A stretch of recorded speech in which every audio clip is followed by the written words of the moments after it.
You're listening to Give God 90, where we're not afraid of the tough biblical questions, because we will dig through the language, the culture, and the history to find the truth revealed in the words of our Creator. Well, happy Monday, everyone. Yes, it's Monday once again. Happens this time every week, doesn't it? It does. Thank you for letting us spend some time with you today. I am being carefully monitored today. and supervised, yes. By two sets of eyes. Yes. Myra's here, Susie's here. Thank you for joining us today, everyone. If you like what you hear, those share buttons, like buttons, all those things work really, really well. Just makes it easier for people to find us, just like you did. All kinds of fun stuff going on in the world that we're not going to get into a whole lot of, but things you need to know about today. If you haven't been to GiveGod90.com lately, you might want to check that out, as well as authorjerrymitchell.com, two websites that I'm associated with. Well, one I own, one I'm associated with. The publishers take care of it for me. Just all kinds of fun stuff. We live today in some pretty exciting times. Really, when you think about it, a lot of people get politically motivated, and that's fine. Some other people get worried. Other people get concerned. Other people just float through life, right? But it's exciting, especially if you follow some things that other people don't typically follow. Archaeologists today are unearthing things that a lot of people, this just proves the Bible's true. Well, we don't need proof the Bible's true. We already know that. But people get excited. And sometimes their excitement likes to overshadow their wisdom. Scholars are digging through ancient documents, ancient manuscripts that haven't been seen for many, many, many years. And, some people say, well, our Creator, God's trying to tell us something. He's trying to show us something. And they let their excitement run wild. I'm going to risk being the one that brings people back to reality. I'm going to look at a couple of things and say this. Before we get too enthusiastic, before we let our excitement overshadow wisdom, let's look at some of these things and find out, why does our excitement overshadow wisdom, and what can we do about it? And why is this important? Right? And now let's start with some archaeology. And I look at the Biblical Archaeology website. And yes, there is a Biblical Archaeology website. Okay, it follows their magazine. They have a article that says a joint Kuwaiti-Danish excavation has uncovered a 4,000-year-old temple on the island of Fallaha in Kuwait. The temple measures about 36 feet square. So if you know anything about ancient temples, that's a clue in itself. And it is from what is believed at the time of the ancient kingdom of Dilmun. Now, Dilmun plays a significant role in the Mesopotamian myths. I can't talk this morning. There are flood myths in the region. It is the eternal home of Utnapishtim. Okay, I ruined that name, I know. But he was the Mesopotamian Noah. Okay? And in some myths, it's even the location where creation of the world took place. Now, the problem is the way the archaeologists describe this find is they consider it in different ages. You know, we had Stone Age, Bronze Age, Iron Age, and so forth. The Bible tells us all of these things happen congruently, right? They all happened at the same time because our Creator gave knowledge to certain people who worked in bronze and iron. Remember these things. Another thing we have to remember is that after the destruction of the Tower of Babel, the people dispersed, but they took the knowledge of creation, they took the knowledge of the flood, they took the knowledge of all these things with them. So naturally, there's going to be some very similar stories and legends that come out of these things, right? Because their parents and grandparents had just lived through it. They understood it. This was going on about the same time that the Melchizedek was walking around. A lot of people believe that it was Noah's son Shem. Abraham was alive at this time. He would have known about these things. All of these things were happening at the same time, but for some reason, many of these scientists, they want to convolute some things so that it looks like, oh, this was happening at this time in the whole world, not just that little section of the world. Also, from the Biblical Archaeology website, another article, and I thought this was interesting because they think they found something new. Excuse me. After examining the DNA of 93 bodies recovered from archaeological sites around the southern Levant and the land of Canaan in the Bible, researchers have concluded that modern populations of the region are descendant of ancient Canaanites. Most modern Jewish groups and Arabic-speaking groups from the region show at least half of their ancestry is Canaanite. Now, why should that surprise anybody? Think about that. Not only was Abraham from the land of Ur, but who else lived there? The Canaanites. And don't forget, this is very shortly after the flood,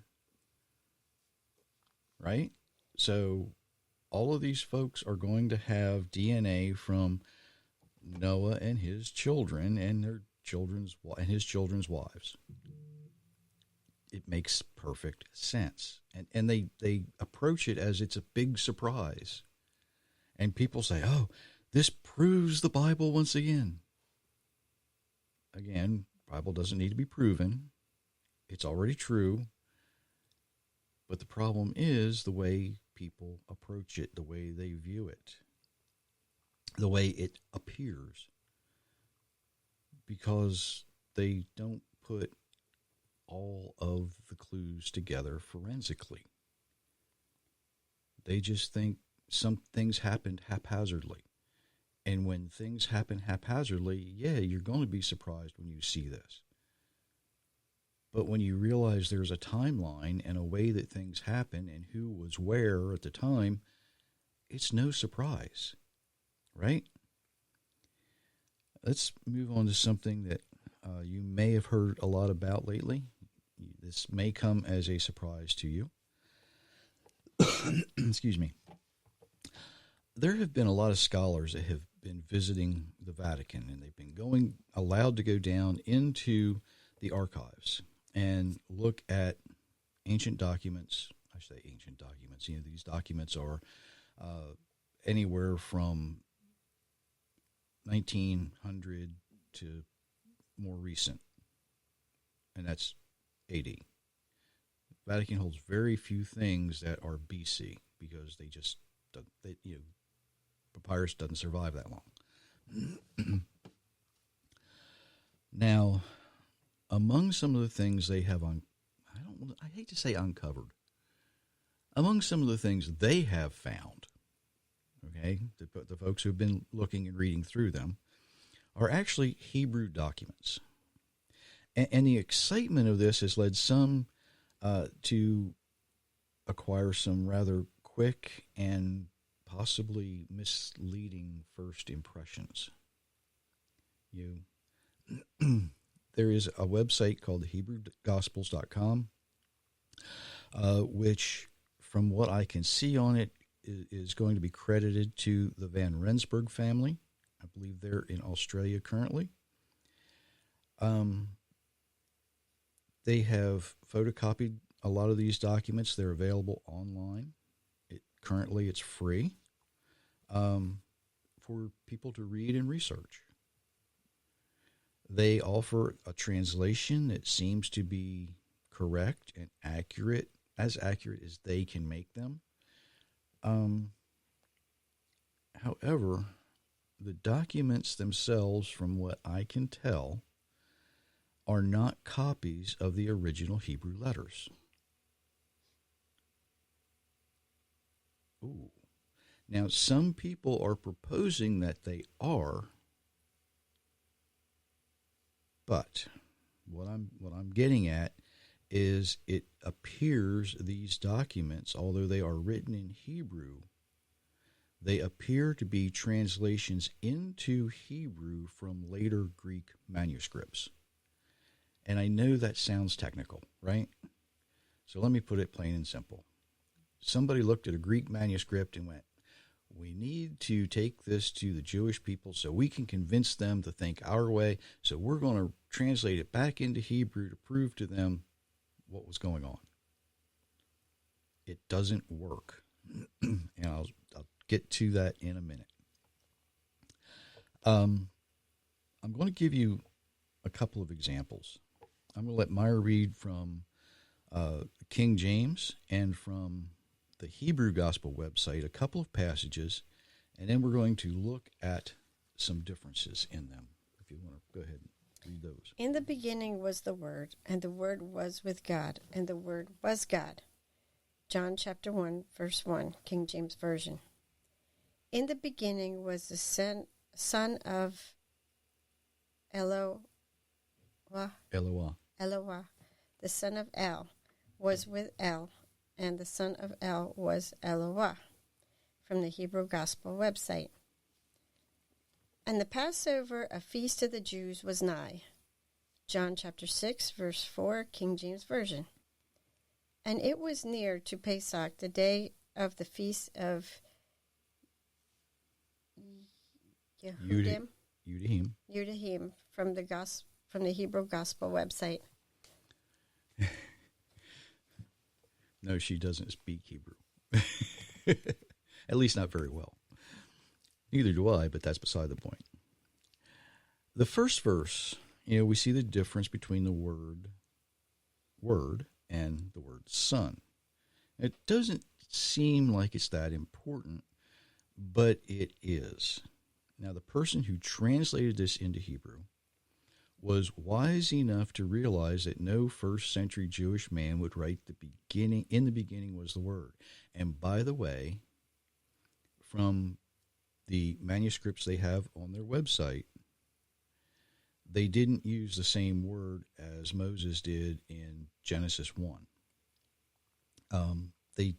Genesis 1 uses Bereshit. However, in Bereshit, I can go on and on and on about, because it doesn't actually mean in the beginning, it means at the perfect time. The person who copied from the Greek actually used the word beginning. So there we have a little bit of a clue saying, okay, why didn't they use the same word that Moses uses? You see how you've got to examine these things and think about these things. You just don't take them at face value. Even though they look old, That's the same mistake that Darwin used when he looked around the earth and said, well, it looks old. So this must have happened. These look old, so they must be real. And they are real Hebrew manuscripts. They're just not from the original Hebrew. Again, in John 6:4, Passover, a feast of the Jews, was nigh. We know that that's not in the oldest Greek manuscripts, and there's one on display in Cambridge.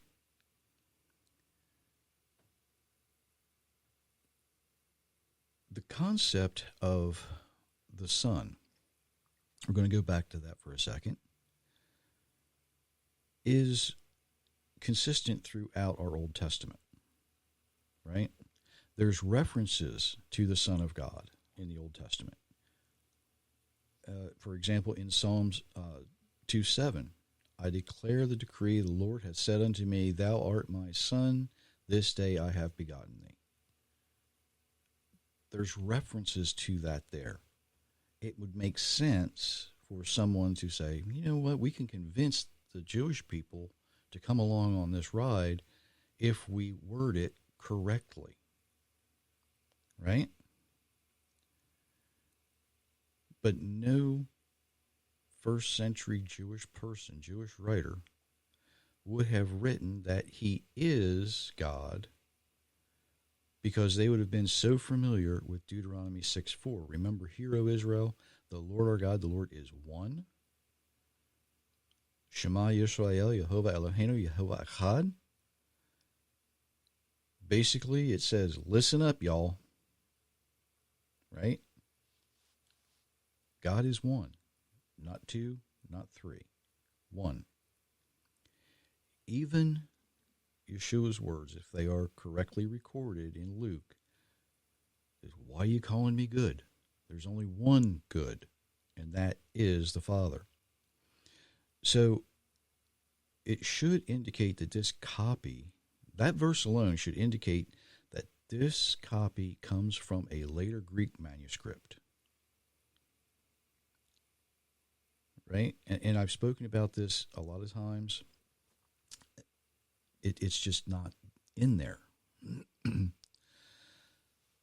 I have not had a chance to go through all of these. I think they have 4 versions of the manuscripts in there. I'm not going to bore you with their names because they're complicated. They basically source where they come from. So, it takes time. And to go through all of this will take a few years for people who are much more familiar with the ancient Hebrew writing than I am. Because some of these, they're handwritten. You've got to really look at them and say, is that a hey or is it a het?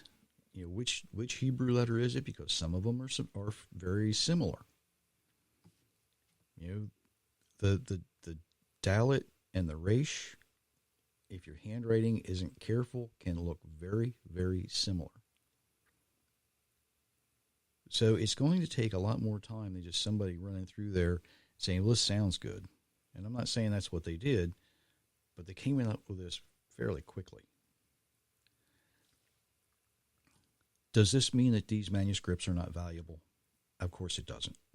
They're extremely valuable for research of the language, research of the culture of the time, because you have to understand the way I'm looking at them, these are probably 4th or 5th century at least.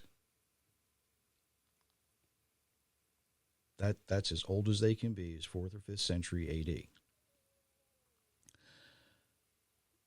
It is something we need to look at carefully, examine it. Don't get carried away with it. Don't let your excitement overshadow your wisdom. Keep these things in perspective. Something else I had a chance to look at was Matthew 5:32. Now, they were careful to use some of the same verbiage that was in Deuteronomy. However, we talked about this a few weeks ago.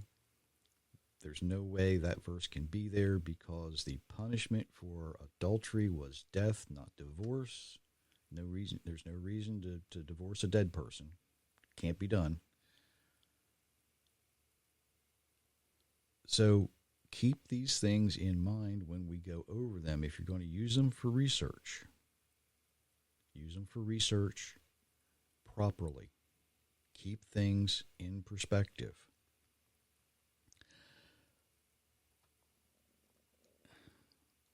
What we can learn from a lot of these things is that the person who was translating them may not have been as familiar with first century Hebrew culture as they needed to be.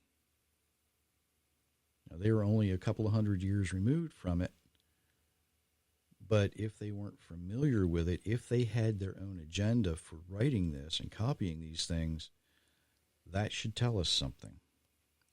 But it gives us insight into the way the later culture would have recognized it, doesn't it? After all, during the 5th century, a Jewish person wouldn't have had the ability to put someone to death for adultery because they themselves were being persecuted just for being Jewish. Right? Think about that. They spent about 1,000 years or more. Well, actually, they've spent 3,500 years being persecuted, but that's a different story. They have been beat down to the point where it was, no.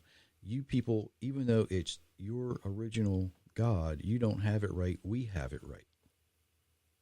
It doesn't make a lot of sense, does it, when we think about it that way and put it in that perspective?